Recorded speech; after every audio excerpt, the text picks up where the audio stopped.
All right, all right, all right. This says that we are live and it's counting. 4 seconds. Facebook likes to be tricky and catch a couple seconds before we get going. But guys, you know what time it is. It is Sunday, 7 p.m. Central Standard Time, where tonight we are here. We are here sharing information to help us close the gap. I am your host, Shronda McDaniel, and today we are going to be talking about ownership. That's right, you see it. Ownership and why is property investment important? I have an amazing guest that I am excited to bring on tonight. He goes by the Everyday Landlord, but people are messaging him left and right because they want to know what it is that he is doing.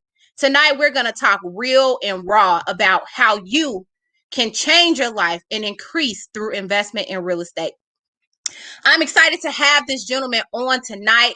He is an author of a book that we will talk about, landlord, investor, rehabbing, you name it. He's doing it. And I am extremely excited to bring to you guys tonight someone who's going to drop some information, Mr. Drevell Taylor. Hey, welcome to the show. Welcome to the show. How are you? I'm feeling good. I'm feeling good. Thank you for having me. I appreciate it. Appreciate it. I definitely appreciate you making time to be here. I know that you have an extremely busy life, traveling, working, all of that stuff. And you said yes, and you made today happen. And I am grateful to have you here because I know that tonight you are also going to have some nuggets that the people need to hear. So I'm extremely excited about that. Listen, guys, I didn't say it in the introduction before we jump in. This is your moment. Share this video, drop your comments. We may be asking some questions, answering some questions, all of those things, but be sure to share. Stop getting what is considered free game that can help you change your life and keeping it to yourself. All you got to do is hit the share button, put this up on your page, let the world see, get the information that is right here for them. With that being said, I am going to open up this platform so that we can talk to our guest. Right? Let's get started and jump in. And I simply want to start with tell us about you. Yes. All right. Cool. All right. Well, my name is Andre Cavell, but I created my new name, Drevell Taylor. I was born and raised in Chicago. I grew up on the West Side for a few years, off of Roosevelt and Taylor. But majority of my years growing up, on the South Side of Chicago. Single mom. I was the youngest of four, and my mom was a single mom. I knew my father. He just remarried, had other kids and such. But we grew up not in the best. We lived in shelters, different parts of my life.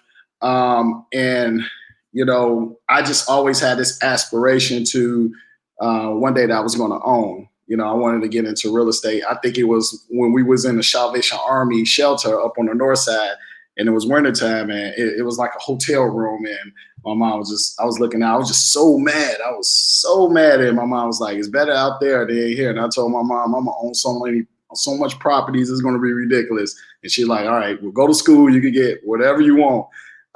Fast forward, I went to South Shore High School. When I graduated in 99, went to Southern Illinois University, Carbondale. Saluki, fellow Saluki, what's up? And I majored in electrical engineering. I had a passion for engineering, just putting things together, but I struggled. I was not the smartest. I thought I was the smartest when I graduated in the top 10 of my high school class, but when I got to college, I'm like, yo, that Chicago public school education. It's set up different. Yeah. I mean, it took me 6 years to get out of school with my undergrad in electrical engineering. I'm not ashamed to say that or whatever, but I just didn't quit. And I knew I had a fighting spirit at that moment to never quit. And when I got out in 2005, the Boeing company, based out of St. Louis, came and got me. So moved to St. Louis, started working in the corporate world, but I'm still working for Boeing. Went to get my master's in electrical engineering. And that's when I started to really dabble, really dabble into real estate as such. Started in 2006, I would say. So just a little snapshot of where I've been. Wow. Thank you for sharing that level of transparency, because you know what, it's something that I had no clue. I mean, most people probably wouldn't. They probably wouldn't know that. But I appreciate that piece of transparency, because a part of what I do and what this show is for is to show people that they can find success. And so it don't really matter where you come from. You talk about from being in shelters to working at Boeing to owning property. So let's get to the topic though. Let's talk about the man with the plan, and Yeah, let's talk about real estate. So you went from still in corporate, but you went from corporate America to this was no longer a dream, and yeah. you started to buy your first property. Let's talk about that journey. What was the journey to that very first property and what that looked like for you? So the journey just dates back to when I was little. I remember every Sunday my mom will get on the bus and we'll go to my grandparents' house, and my mom was I have a lot of uncles and aunties, and so my family wanted to get into real estate. My uncles and aunties, so they used to meet every Sunday, and everybody used to try to put in money. They was putting in money to buy the first property. This was in the 80s, and so my grandma had this long table, so I would be underneath the table and I could hear them talking, calling a real estate agent. They found a property and they talking, try to set up an appointment. But what happened was after the first 3 weeks, I hate to say it, family members, I ain't got money to put in this week. Well, why you got to hold the money? And so like I just seen it flat out. And so over the years of the struggle, my mom always told me, get real estate. My mom, we always rented. So my mom would be like, if I had this property, I would do this, this, this. So she planted those seeds early and such. So when I was in high school, we lived in this apartment complex that was probably like 30 some units. I mean, the building wrapped around the corner, and it was a young African-American dude. He was probably in his late 30s, and he owned the property. I remember I used to see him pulling up in Lexus trucks and Prowlers, and I hear the tenants talking like, hey, he makes over $250,000 a year. He has a condo there. I mean, the tenants knew more about his stuff, and so people was like, and I looked at, I was like, man, I want that, that I'm just looking at that in a sense. And so I just always had it. And so fast forward, I was in college. My mom called me. She was on Section 8. She said, hey, the feds are seizing the property because the landlord got caught with a lot of keys of drugs in his Lexus truck on Stony Island. And so my mom getting, federal money. So she was like, she had to move. So I got a credit card and sent my mom a credit card for her to move because she didn't have money. So my credit got jacked up because of that. And I was so upset. And I said, you know what? I said, look, he messed it. Like I was at that moment, it didn't even matter about the cars and all that other stuff. I was just like, here, this brother owned property in our community, and he just messed it up. And I really knew that landlords at that moment had an impact on people's lives, because look where my mom and I don't even know about the other tenants that were getting displaced in a sense. So I was just like, I'm gonna do it right. And that's where that fire grew in. So fast forward, I got out of school. I'm thinking I got my offer letter from Boeing. I'm like, ooh, $55,000 a year. That's the money. Like, man, my credit was jacked up. It was like in the high 500s.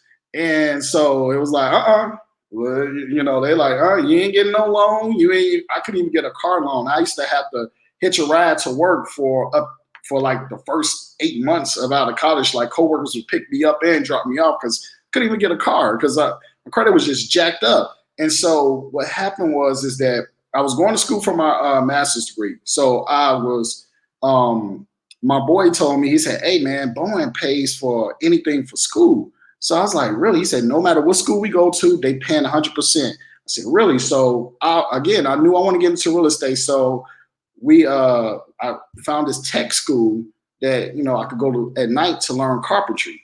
Okay. Mm-hmm. So I submitted my paperwork, Boeing paid for it. So I was going to grad school 2 nights a week for my master's. And then 2 nights a week, I was going for carpentry to learn how to frame, tile, and all that other stuff. So this was 2005. between 2005 2007. During that time, my sister, I love my sister to death. She was working for a collection agency. She told me, she said, Dre, listen, two things happened actually before that. Boeing, I was trying to get I had to get my security clearance with Boeing. They sent me an email saying, listen, if you don't get your credit, pretty much, if you don't get your credit together in the next 12 months, we're going to lay you off because you can't get a security clearance. And I was like, oh, shoot. So I talked to my sister who's in collection. She said, this is what you do. I had 11 things on my credit report. She said, listen, you need to dispute everything. She said, dispute everything. And remember, during this time, there was no credit repair like it is now. So everybody that's out there that got jacked up credit, like if you people who got credit, who doing credit repair, people that you know, take advantage, because I didn't have that. You know, I literally did not have that. So my sister was like, listen, dispute everything, and whatever comes back, they got 30 days to vouch that account is yours. If it's not, they got to take it off. You know, get it around the holidays. And that's what she told me. So after it was all said and done, 4 things got taken off my credit. I had 7 things left. So she said, don't take no paid less amount, you know, where they could tell you to pay a certain amount and they wipe it away. She said, you wanted to say paid in full. So I called all of them up and I said, listen, I can give you $100. I give you $50 a month. And all, you know, I set up payment plans with those creditors and such. So during that time, I'm paying the creditors back. I'm going to school, learn carpentry, and then I'm reading books. Every Friday, I used to get off work, drive to Barnes & Noble down the street. I pick up a book about real estate, and I'm reading it. I will read that book from Friday to the next Friday, and I go get another book. And I'm going to all these free seminars that say, hey, you want to learn real estate? And then they try to sell you all these extra products. I will be there for the free stuff. I'm just soaking stuff up. I will go look at properties as if I will buy it and all that other stuff. So fast forward, this is that to 2005, 2007. So leading up to that, 2007 gets here, my credit, I paid that off. I got a Capital One credit card with $300 limit. So I would just buy groceries and stuff. So we build my credit. So when I was ready to buy my first property, which was 2007, and think about this is around the time that the housing crash was coming. You know, I had a credit score of 650 and had $3,000. I found a property that was my first duplex. It was a foreclosure. It went on the person bought it for like $135,000. The bank was selling it for $85,000. We went in. I got it for $77,000. And actually, I got it for $75,000. But the reason why I got it, I got down some more because the day before we closed, the previous owners came in and stole the copper water lines. And so the bank reduced it down even more, a little bit down to $75,000. So I got it for $75,000. So I had to bring $2,800 to the closing table, and I had $3,000 in my bank account.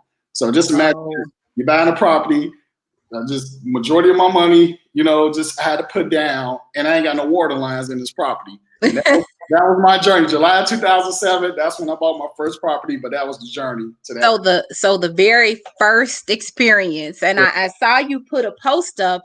You shared this, and in the post you said, with a credit score of 650 at $3,000 to a portfolio of 1.3 million. Yeah. And so that is the amazing journey that everybody is like, what? How did you do it? Yeah. And that sounds like bravery. You had $3,000 in the bank and you made the decision to pay $2,800 for a property. Though you were learning, you didn't know. Tell me why. I have $3,000 to my name and I need to take $2,800 to the table.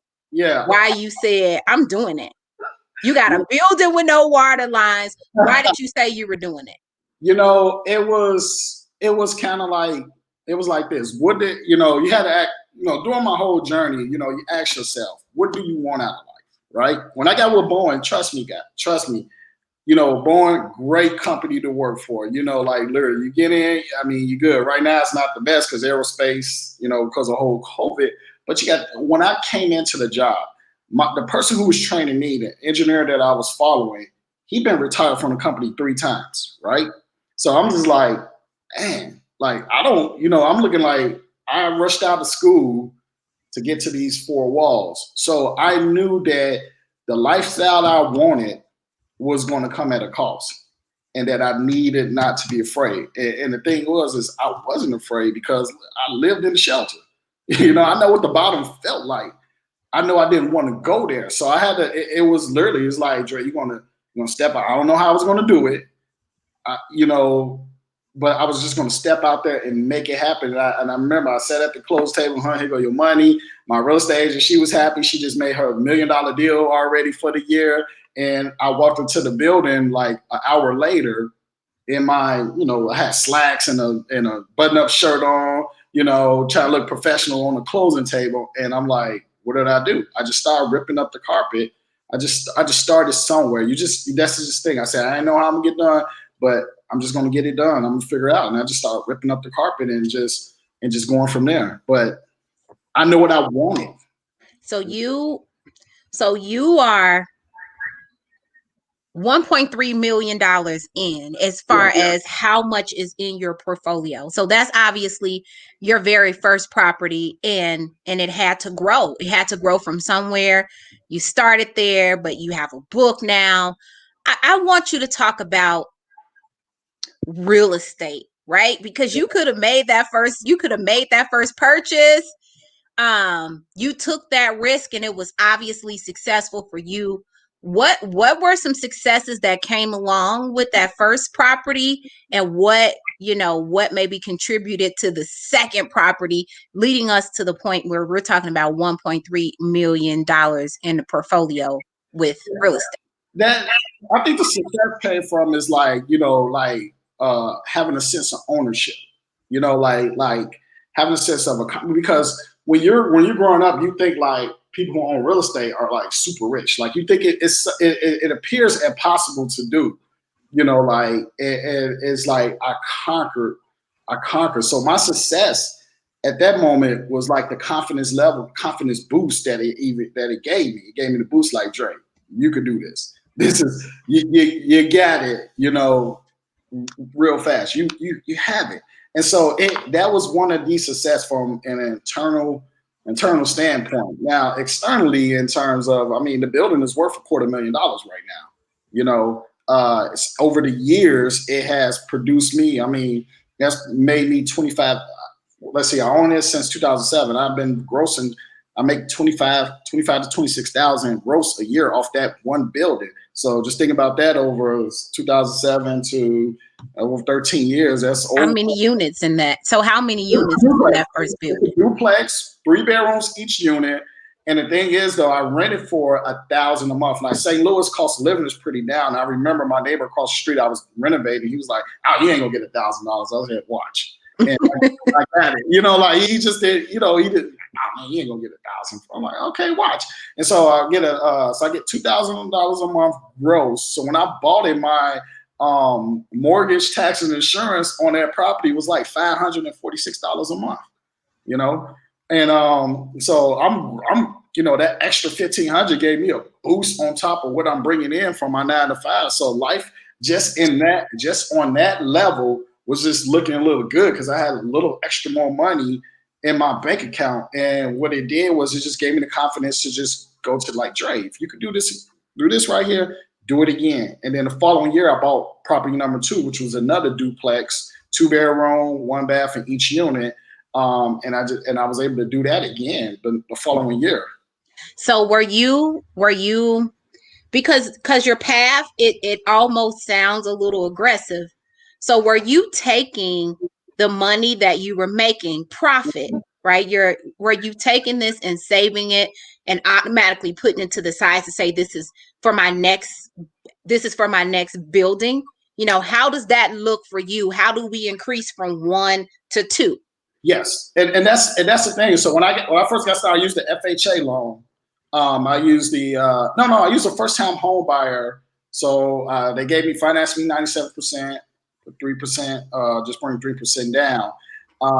And so the following year, I was able to use FHA, 3.5% down and such. But I did save, like, because I was preparing myself prior. And see, that's the thing that when people get into real estate, they excited because right now in this world, like real estate is like, you know, you hear rappers rapping about and all this stuff on real estate, different things.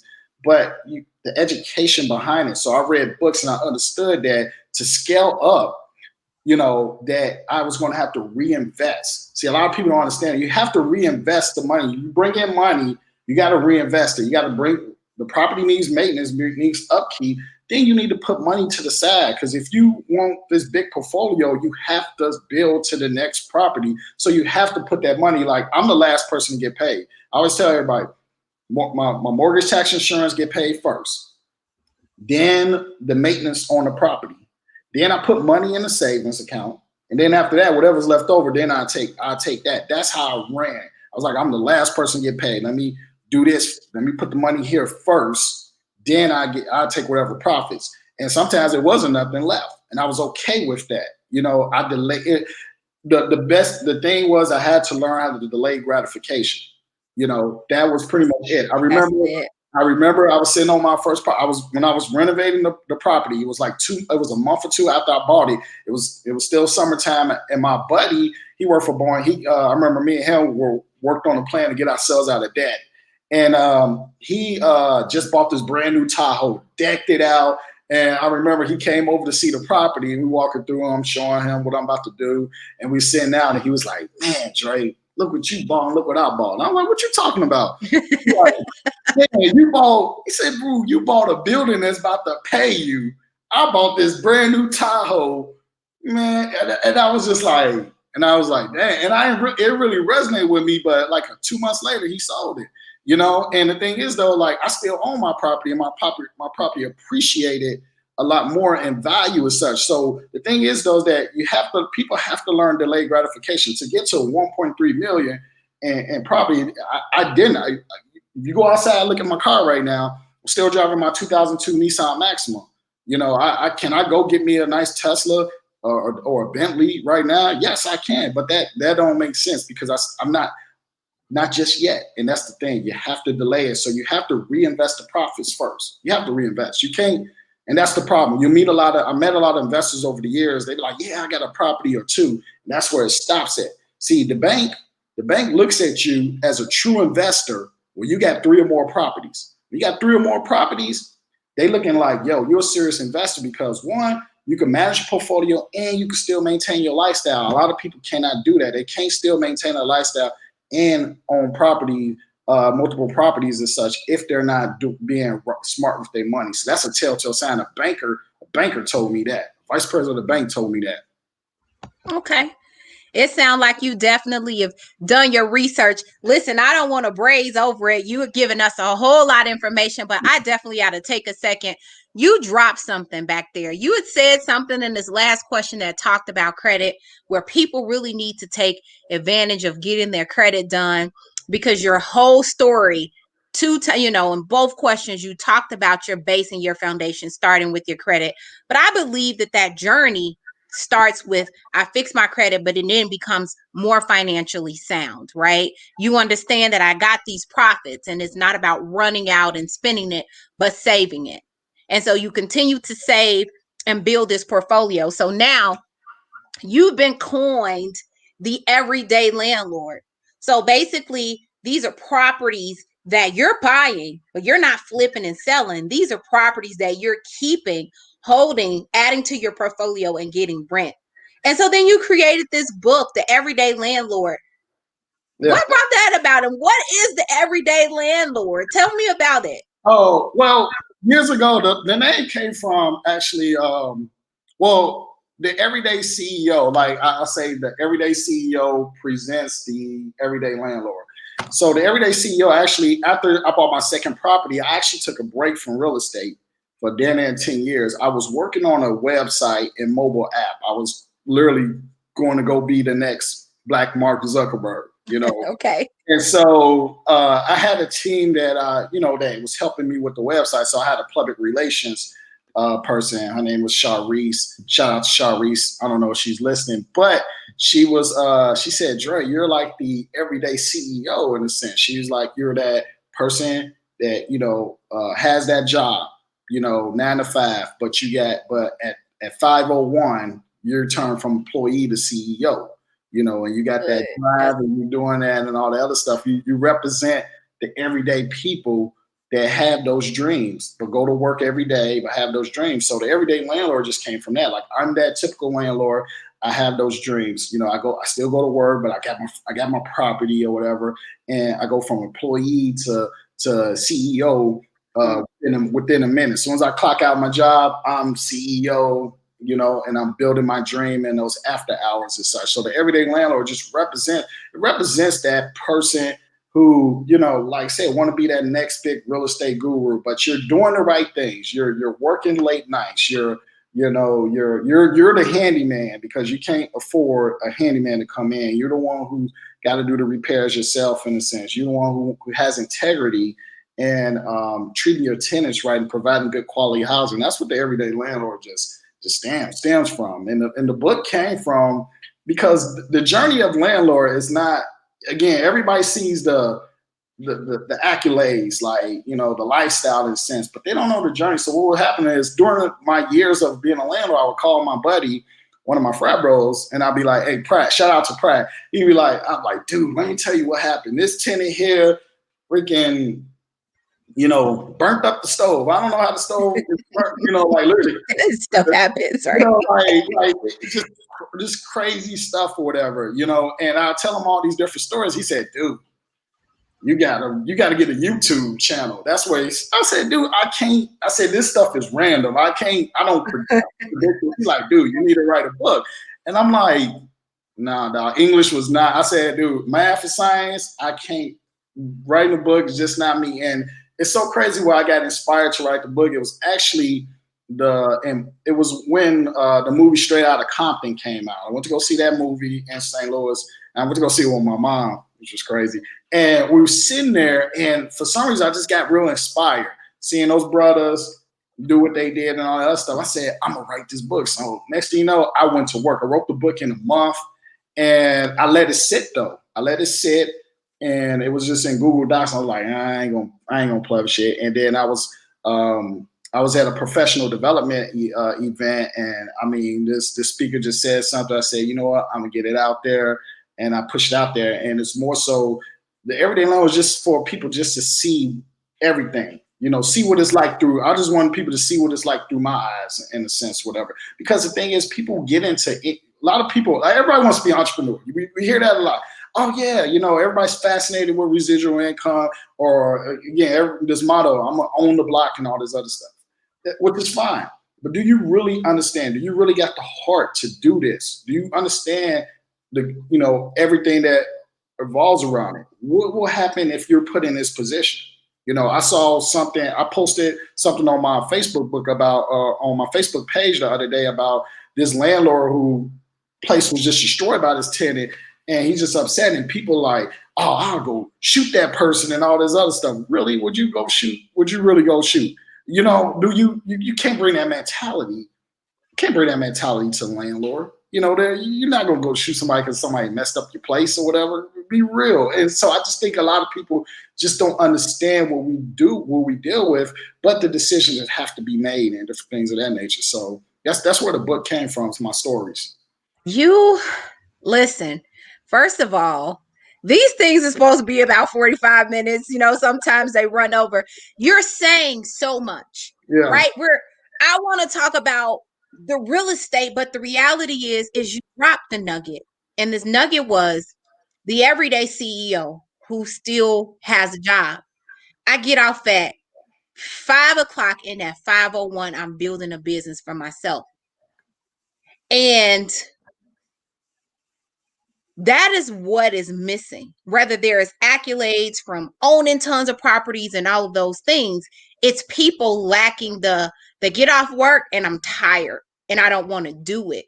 But you're saying to me, because you went to carpenter school, you building stuff. So you're telling me the properties that you have, that you own, you building and you fixing, and so you get off your 5:00, and at 5:01, you tearing up floors. Yeah, I'm tearing. I done it later, and I posted a lot of it. Like I'll get off work and I go home.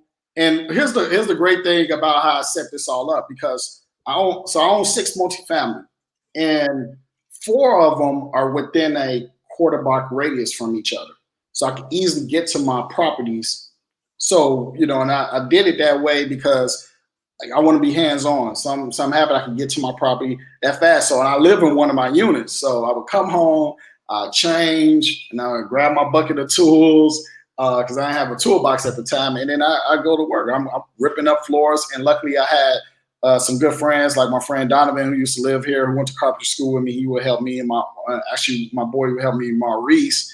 And these was the early years, like they would help me. I mean, up to 2 years ago, because now I have a team and I don't even paint no more. But Okay. I would literally do just that. I didn't have the money, and I found a way. I got to get this unit turned on because a unit that's not being occupied, I lose money every day. So I got to do it. So I'm doing this, and then I'm getting at home at midnight, and then I'm back up at 4 in the morning. I'm back to work, doing my thing at work. I get to work by 6 because I like my job because it's flexible. I get in, do my 8 hours. I'm done at 2. I eat through lunch, so I have to, every bit of time counts. Get off, boom, go home. Let's put it on. Like what we gotta do, rip up floors. Okay, I got a drywall. I mean, wherever the case may be, it's getting done and such. So it's just you just dropped another nugget. I think yeah, you told some of what's the secret. So as investing, you started out and didn't have a lot of money. And yeah, so you were willing to go out and do the work yourself. yeah, Right. And so now that your portfolio has increased, you now have a team that does that. yeah, yeah. Right. And because of that, do you think, and I mean everybody has their own way of investing and how they do things. Do you believe that you being willing to go out and do the work yourself made you more profitable than maybe the next person thus point?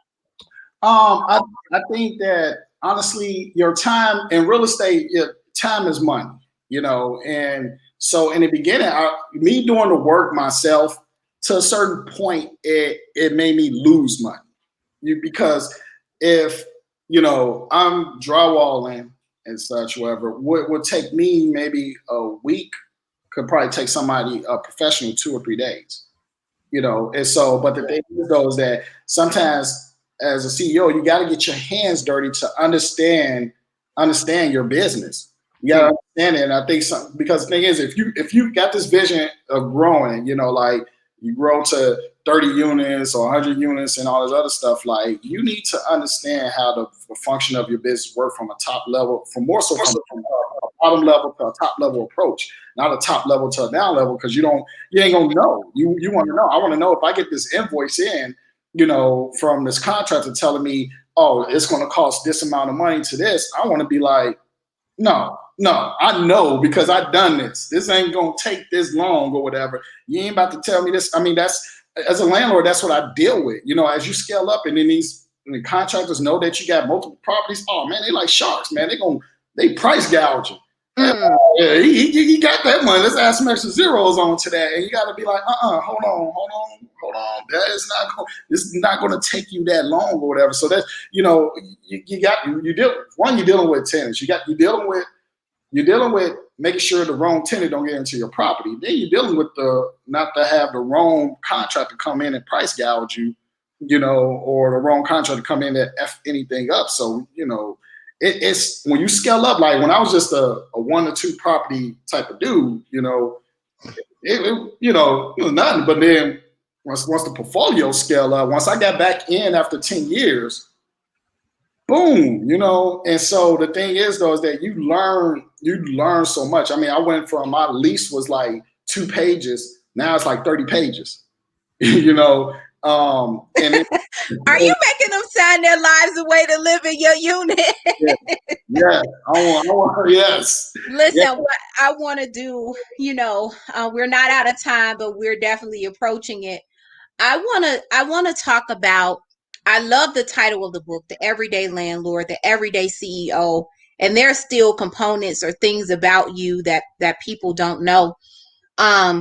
But I want us to talk a little bit to the person who, I've never even bought property before. Yeah. And where do I start? I never even bought property before. What advice would you have for me? Because you started off as this dude with just, $3,000 in the bank, but that's not your story anymore. We all got to start somewhere. What are some things that you would tell somebody, or that you would have even told fresh out of college Dre, about going out and buying your first property? I would say, listen, do not be afraid of debt. Debt is your friend. Debt and taxes make the poor get poor. Debt and taxes make the rich get rich. So first thing I would say, do not be afraid of debt, because that will hold you back. So your mindset has to change or whatever, and it has to change with that, because you're going to embark on debt. That's just how it is. Education. Whoa. Yeah, literally. You gotta. That is so crucial. And I say this, listen, I owe my bank about $600,000 in debt. Mm-hmm. Portfolio is worth 1.3 mil. So if I cash out today and stuff like that, You good, because of debt. Debt allowed me to have about $700,000 in equity, just sitting there waiting on me to just go ring the register if I want to. So get in tune with that. Then you want to educate yourself. There's books out there. Now you got audio, so audios on real estate. Understand where you want to invest in as far as the location. Location. They always say location is key. Yes, location. In real estate, we got areas they categorize as A, B, C, D areas as such. I invest in C areas, which are like those areas where it's still got a little some rough edges, but it's on that transition. I don't want to say gentrification, but transition as such. That's where you'll see some equity. That's where you'll see some equity growth in a sense. Understand your location, and then sit down with, look at your credit. Understand, and you could go to sit down with your banker, or there's programs like for first time buyers like NACA. NACA is a great program. They're a nonprofit organization. Make sure people, as a first time buyer, you get hooked up with the best mortgage. They'll sit down with you. A counselor will look over all your information and let you know what you can afford, what you probably want to, how much you want to save up, and whatever things you need to get, done off your credit. So it's the mindset first. Then you need the education, just to have understanding things, and then you want to have, and then from there you want to understand the location you want to invest in. Those things, and what type of property. Some people want to do single family homes. Some people want to do condos. Some people want to do multifamilies. Which one do you want to go with? And then that's where you just stick with. So if you follow that roadmap to that's gonna help out. I mean, if you can find a mentor, but I just want to put this out there. If you tap on somebody's shoulder and want them to mentor you, bring something valuable to the table. I have so many people that are like, oh, I want to shadow you. I want to do this and that and stuff. Like, listen, okay, you want so much time out of me. You want me to cram all these years of experience and just hand it to you on so far. What do you do? What value are you bringing to me, in a sense, in me doing this? Are you helping me, paint a wall or knock down a wall or whatever? Are you helping me build up my social media presence, help me sell some more books? Something like that. And people go wrong when you're approaching people who have something you want. Bring something value to them. And I read that in Dame Johns, who's the founder of FUBU, the Power of Broke. He said that, and when I read that, I was like, "Dang, you right." And that's the thing. So I kind of dwell off, but that's how you kind of want to get started when you want to get your first property, in the sense, the mindset, education, understand what location, and understand what type of real estate you want to buy. Once you understand that, and also I was just talking to you, Shronda, like your freedom number. So when I jumped into this, I knew real estate. I wanted real estate to retire me. So I knew how many doors that I needed to get to hit my retirement number, where I could walk away from my job, and real estate is going to take care of the lifestyle that I want for life. Once you understand that, you'll know how to scale, and that's how I knew how to continue to scale. Once I jumped back into 2018 to buy the rest of my properties or whatever, and look for other ways to bring more money in. And I didn't share this back in 2015, at that point, I was going to bring more money to the table. So that's when I went and did my network marketing company, my travel club, create another stream of income, which I have used over the course of all my third, fourth, fifth, and sixth property as down payment money for me to purchase and such. So if you want to be, so here's the thing, you want to be an entrepreneur mindset, get over debt, get over sales. You're going to sell. I'm a landlord. I sell. I'm trying to sell my units. Everybody hates that word sales. If you hate that word sales, you're not going to be rich. Plain and simple.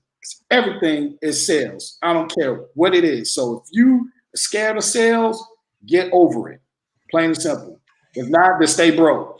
You decided to unleash the dragon at 7:40, right? We needed to unleash the dragon at 7:05. Listen, you touched on some crazy stuff. Yeah. You told people that they need to move away from thinking that debt is a bad thing. Yeah. For those of you who are listening, for those of you who don't know, I am a credit consultant where I help individuals rebuild, restore, and empower their credit so that they can go out and obtain that home. And a lot of people I talk to, they think credit is bad because debt is bad, not understanding that in this example you give me, well, I'm in debt with the bank this amount of money, but I have properties that account for this amount of money. So really, you're not paying this debt. You've borrowed money from them, created the debt, and now you are going and you are paying back their money, never coming out of your own pocket. Lynn just said in the comments, student loan is the devil. Lynn, we're not talking about debt that don't increase you on money. We're talking about you got to go out to spend money in order to create money. So that was huge. That is not the problem. I'm sorry. Listen, y'all, that is not your problem. What you have to understand is you have an income problem. That's what everybody has in life. Because if you had $20,000 a month coming in, you ain't worried about no student debt monthly payment. You're like, boom, that ain't nothing. Okay, here's your money or whatever. You have an income, so everybody's worried about debt or look, I need to, I'm trying to get this raise at work or whatever and all this other stuff. No, you have an income problem. When you go attack that problem, which is your income, and increase those incomes, debt ain't a problem no more. I guarantee you. Trust me. It is not a problem no more. So tackle that. Tackle the beast in the room, which is debt, which is your income. And then we focus on that because you're not gonna get rich off your job. I'm not knocking your job. Trust me, I love my job because they have helped me get to my first property and such, whatever. But I see people at work, they're going in to fight for their 3% raise or whatever. I go buy a property and I get myself like a $20,000 or $30,000 raise in a year by going invest in some property. Every dollar I put in, the bank is giving me $4 back. Stop savings is good or whatever, but I was in Miami one time or whatever, and my boy was like, dude, he showed me, we was in Miami. He said, look, man, I got $20,000 in my bank account. I said, it's good, bro. I said, what are you going to do with it? Because if it sits there, you're going to lose money because taxes and inflation is going to kick your butt. That's why savers are losers and cash is trash. Cash flow is king. That's why I got it behind me. Cash flow is king. So just purely saving, put your money somewhere that's gonna grow. So in my bank account, you go look at my bank account right now. I ain't got no money in my bank account, but I'm about to do this rehab flip, and this bank is about to give me $167,000 or what have you. And I'm gonna make about 40 or 50,000 off this deal once I flip it. But you go on my bank account, you're like, this dude is broke in the mud because I ain't keeping no money in the bank. My money's locked up in the properties. So for anybody that be like, oh, Dre's out here showboating, yeah, you try to come around, we're going to go to the bank. You're going to be like, oh, why would you speak that? Ain't nobody, we not worried about all that stuff. We're not worried about all that. I'm joking or whatever, but literally the rich folks, they ain't keeping the cash like that. They cash is locked in investments. That's what's going to grow their money at a faster rate. Your money is not the 401k. Is not growing, the stock market, whatever, and everybody's running to do the stock market, which I love. I pulled all my money out the stock market. I want more control over my money, which real estate allows me, which my network marketing company allows me as such. I don't knock it. Stock market, you got to be disciplined. That's another story. But that's the story. Yeah, yeah, Listen, it is 7:45. I'm having a great time. It yeah, just got good. Tamika just said in the comments, is there part two? I'm gonna tell you something. Season one deserves a part two because you touched on multi-level marketing, talked on not becoming wealthy from our full-time jobs. You dropped a bunch of nuggets. You talked about your freedom number, meaning the number where you tell Bowen, I love y'all, but I got to go. And we need to dig into that because basically you are the investor that you are today yeah, because not only did you take a risk, but you went out, you found another source of income, and you allowed that other source of income to be down payments on all of your homes. And then you talked about people saying they don't do sales. They yeah. want to run away from sales when our whole entire lives is that we all want to make more money, but we say I don't do sales, and that's where the money is. So we got to talk about this thing offline. I'm gonna have you hang out in the studio, Yeah, guys. I'm gonna have them hang out in the studio room. We're gonna book a part two. We're gonna get this out there in front of the people because we need to pick up where we left off. Hold your book up again. He is yeah. holding up his book, The Everyday CEO For- presents the Everyday Landlord. I'm writing part two right now. Part two is in works. It's coming, and I'm gonna do the. It's gonna be an audio book as well too. It's coming. Hang tight. Hang tight. All right, part two is coming. Hang out for me in the studio room because, brother, we got some more talking to do to get our part two booked so we can give Yeah, the people some knowledge. Okay, yeah. listen, Do it. today's episode was absolutely amazing. I didn't know or didn't think that we would need part two, but we more than need part two. And we're going to bring him back because he shared with you information on his journey. And I feel like we just got started. You guys know that I am here and I am on this live every single week, same bad time, same bad channel. And the goal is to bring each and every one of you value, right? To show you that in our decisions, we can go out and we can create our own success. This brother had $3,000 in his bank account and invest and went to a closing table and spent $2,800 of it. It's all about a decision that you have to make. I hope that you left this thing enlightened. You guys are still going crazy in the comments. I will definitely get a part two posted back up for you. You already know what it is. We have to wrap, but continue to join me. For those of you who are new to the page, I definitely thank you for being here. Come here each Sunday because we have amazing guests coming in and they are giving us the knowledge that they know and they're giving it to us for free. Come get your free knowledge so you can go out into the world and be your best. Thank you for joining in on Empowered with Shronda, where I am coming and bringing you information to help you be empowered, inspired, and go out for your greatness. Thank you again for tuning in. Hope to see you guys again next Sunday, every Sunday, 7 p.m. Eastern. I'm sorry, 7 p.m. Central Standard Time, 8 p.m. Eastern every Sunday. You can count on it. Watch out for part two. You guys stay safe, be blessed, and have a great night.